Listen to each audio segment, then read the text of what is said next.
Yes, yes, and I promise to do that backflip too. It shouldn't be that hard to pull off with the new motors I installed last week. Gene strolled down the shuttle's ramp with his nimble power armor, its highly modified motors nigh-mum. Compared to all the noise coming from the starport's loader girls moving around in their own machines, his was silent as a hamster stealing assorted nuts during the dark of night. Don't forget to take their orders, was his father's message he got immediately after his mom's. I don't even have a workshop, answered he, confused by the advice.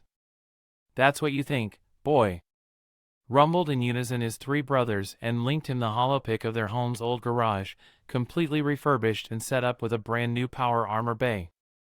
Gene's chin trembled and he took a star minute to take control of himself. The boys must have saved everything they made for a year just to buy this, not to mention all the work needed to fix that tottering, old hovel. While a small crowd of women gathered outside, their own power armors parked around one unused landing platform, he approached. Considering these to be sufficient numbers, Gene moved both hand controls, jumping up in the air. His machine pulled it off with visible ease and landed steadily on its feet in the blink of an eye. Ladies, as you all can see, my prototype's mobility, began he, yet was almost instantly interrupted by a tall brunette, wearing the dock foreman strips on her pilot suit. Sign me up for 1 unit, please.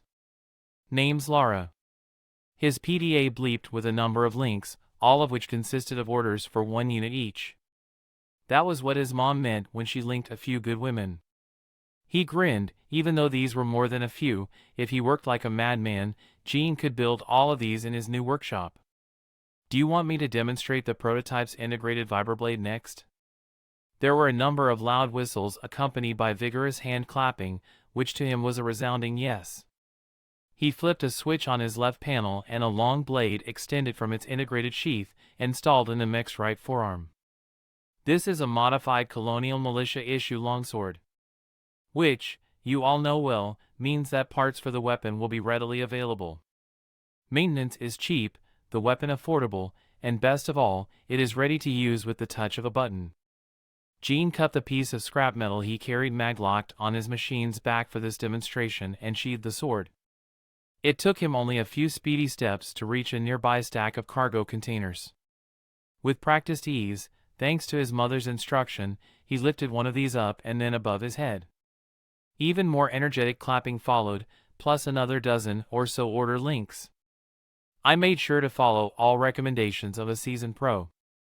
My prototype has greater stability and significantly more powerful actuators inbuilt in its limbs, so one can load cargo even in a constrained space.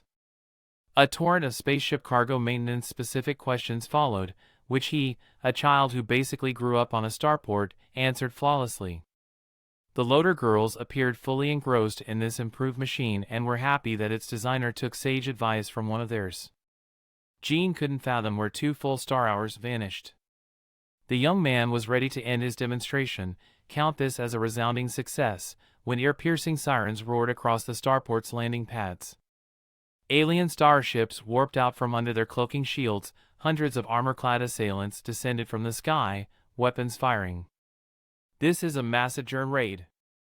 Everyone, make sure to never FA, bellowed in his comms the starport's controller before her tower got slagged by a direct PPG blast.